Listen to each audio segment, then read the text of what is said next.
स्वागत करंतु आम सम्मानीय अतिथि और मुख्य अतिथि मन को कि सुंदर कि आनंदमय यही विशाल संसार।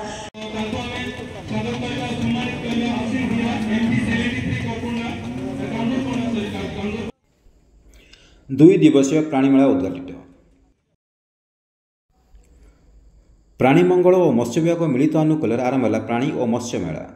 विभिन्न प्रजातिर कुकुड़ा, बतक, छेली, गाई, घोड़ा तथा माछ, चिंगुड़ी प्रभृति पालन करी किपरि अधिक लाभवान हेबो एही विषय आलोचना करा जायतिला।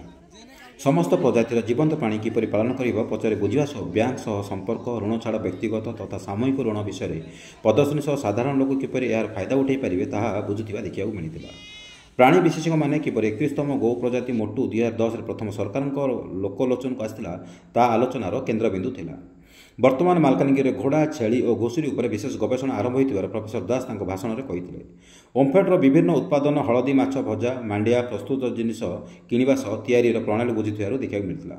कृषि विज्ञान केन्द्रर वैज्ञानिक माने विभिन्न घास चाष, स्वल्प पानी रे बहुमुखी प्राणी पालन विषय बुझाइथिले। शेष में कार्यक्रम उत्तम चाषी स्वयं सहायक गोष्ठी मानक पुरस्कार वितरण कर तांकर मनोबल बढ़ाइथिले।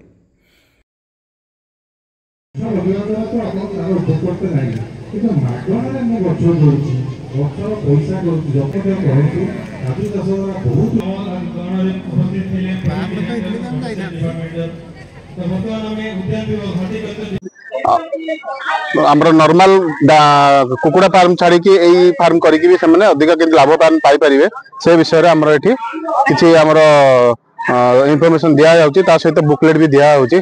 प्रोफेसर सुशांत कुमार दास प्राणी प्रजनन और आनुवंशिक विभागीय मुख्य ओडिशा कृषि और वैषयिक विश्वविद्यालय माछ जाल बिक्री कर वर्ष को 3 ରୁ 4 लाख टका लाभ पाई पारछन्ती। सफल मत्स्य चाषी गोलापी खेमुंडू नाइगोड़ा पाथली से बतक, टर्की, स्वान चाषी, छेली चाषी, सफल छेली चाषी रामकीर्थानी सुदूर फरीपुर रासेगड़ा कार्य को गोवंशर उन्नति तथा गोमातार सेवार कार्यक्रम को प्रोत्साहित करने से सेमिति आगक बढ़ी था आमको से सफल गोसेवक हिसाब से मालकानगिरी तथा ओडिशा रे परिगणित हुआ। रामकृष्ण चौधरी महोदय सफल गचाषी आपणकर अपूर्ण क्षति को आम पूर्ण करें किंतु गोटे क्षत्रिय सहायता राशि हिसाब से 5 लाख टंकार कैश प्राइज आम आपको प्रदान करूँ। Malkangiri Ramakrishna Choudhury report Jet news.